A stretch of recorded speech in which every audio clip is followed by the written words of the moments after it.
Баршаңызға сәлем, ағылшын тілі 7-ші сынып English Plus Grade 7 Students Book. Осы кітап бойынша 8-ші, 9-ші, 10-ші беттердің тапсырмаларын орындайтын боламыз. Бүгінгі тақырып Hobbies and Leisure. Қызығушылықтар мен бос уақыт. Бұл бөлімде қандай сұрақтар кездеседі? Суретке қараймыз. Бұл адамдар не істеп жатыр? Неліктен олар атқа мініп жүр? Ат үстіндегі адамның көзқарасымен салыстырғанда, бұл әрекетті жасаудың қандай артықшылықтары бар деп ойлайсың? Екінші сұрақ, еліңдегі ең танымал бос уақытты өткізетін қандай іс-әрекеттер бар? Үшінші сұрақ, бос уақытыңды үйде ме әлде далада өткізгенді ұнатасың? Келесі мақсаттары: коммуникация. Мен бос уақыттың және әртүрлі түрлері туралы айтып бере аламын. Мәтіндерді түсіне аламын. Сандық мәліметтері туралы айта аламын. Адамдар, орындар және заттар туралы сұрақтар қоя аламын. Ұсыныстар жасап, оларға жауап бере аламын. Сөздік vocabulary. Хобби және бос уақыт. Бос уақытта өткізетін іс-әрекеттер. Language focus. Тілдік назар. Сан есімдер, үстеулер, белгісіз есімдіктер, all every есімдіктері. Ал жаттығуымызды бастайық. Бірінші жаттығу exercise 1. Match the things with their past times. Listen and check, then practice with the partner. Say a thing your partner says the past time. Бірінші тапсырмада заттарды хоббилермен сәйкестендір. Содан кейін жұбымен жұмыс істе. Бір заттың атын айт. Серіктесің оның қай хоббиге қатысты екенін табу керек. 1. Camera. E. Photography. 2. Boots. Жауабы H. Hiking. 3. Mat. A. Yoga. 4. Board. J. Surfing. 5. Brush. I. Painting. 6. Radio. C. Listening to music. 7. Frying pan. B. Cooking. 8. Sports shoes. F. Jogging. 9. Bicycle. D. Cycling. 10. Guidebook. G. Sightseeing. Exercise 2. Complete the sentence with the past times. In exercise 1, listen and check. Екінші тапсырмада. Бірінші тапсырмадағы сөздерді пайдаланып, сөйлемдерді толықтырып жазамыз. Тыңдалым тыңдап тексереміз. 1.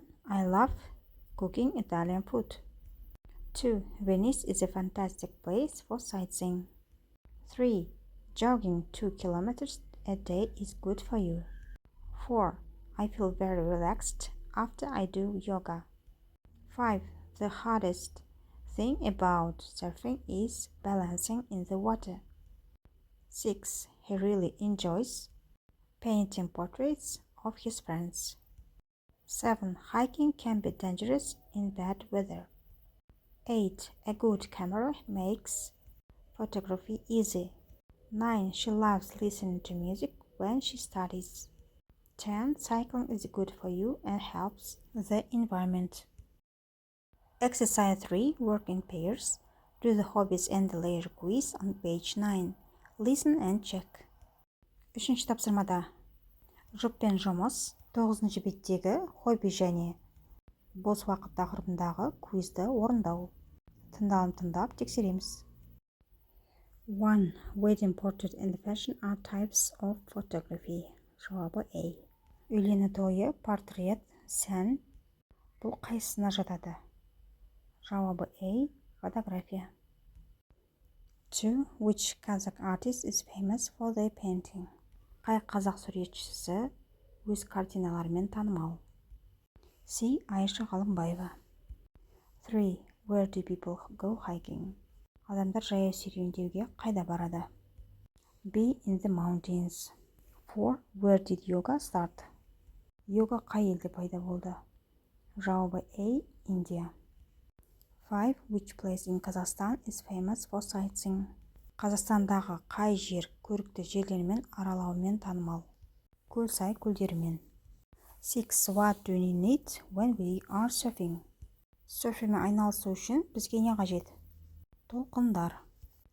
7. Russian cooking is famous for which dish?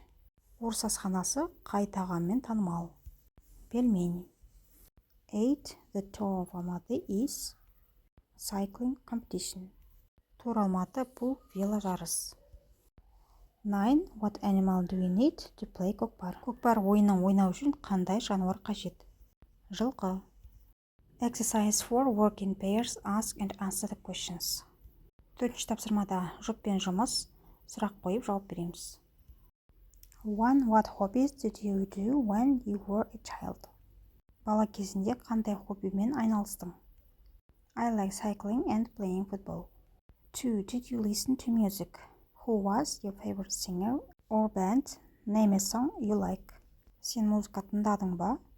Сенің жақсы көретін әншің? Және қандай әнді ұнатасың? Yes, I did. My favorite singer was Dimash. I like the song SOS. 3. Were you good at something? Қандайда бір істе жақсы болдың ба? Yes, I was good at drawing. 4. Did you do any of hobbies from the text? Yoga or hiking?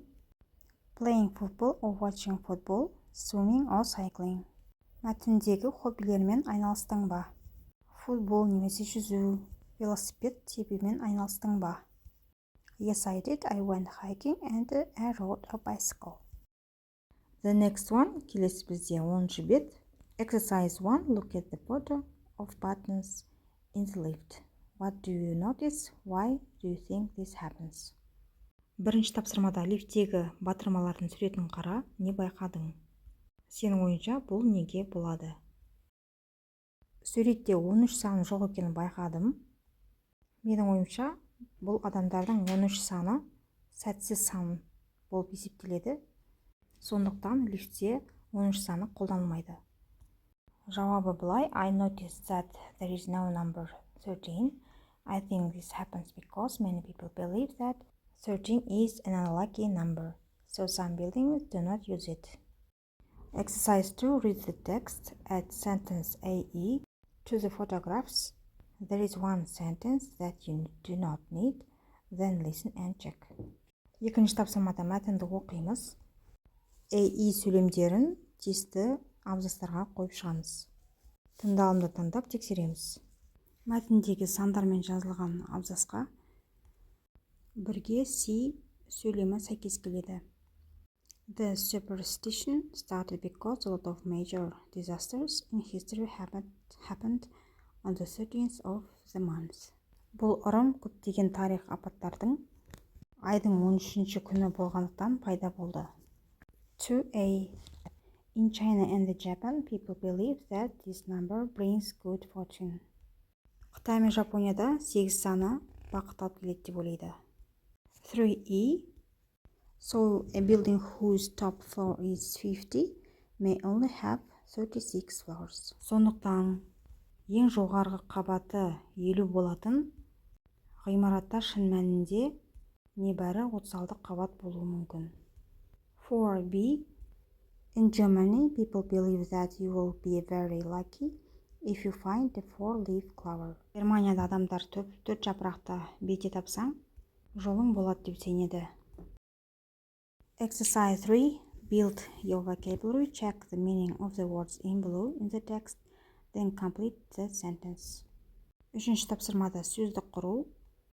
Көкпен жазылған сөздердің мағынасын тексереміз мәтіннен және сөйлемдерді толықтырып жазамыз.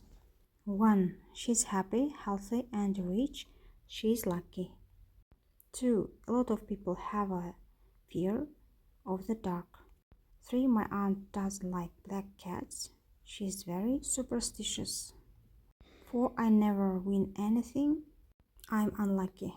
5. I think the number 30 is unlucky. It's my superstition. Exercise 4. About you. Ask and answer the questions with your partner. 4-ші тапсырмада сұраққа жауап береміз. Досыңмен сөйлес. 1. Do you have a lucky number or a lucky object? Сенің сәтті алып келетін саның немесе сәтті алып келетін затың қандай? Негізгі менің ойым, сәтті зат та, сәтті сандар да сіздің өміріңізді өзгерте алмайды. Өздеріңізге ұнайтын бір санды жазуларыңызға болады. Yes, I do. My lucky number is 8.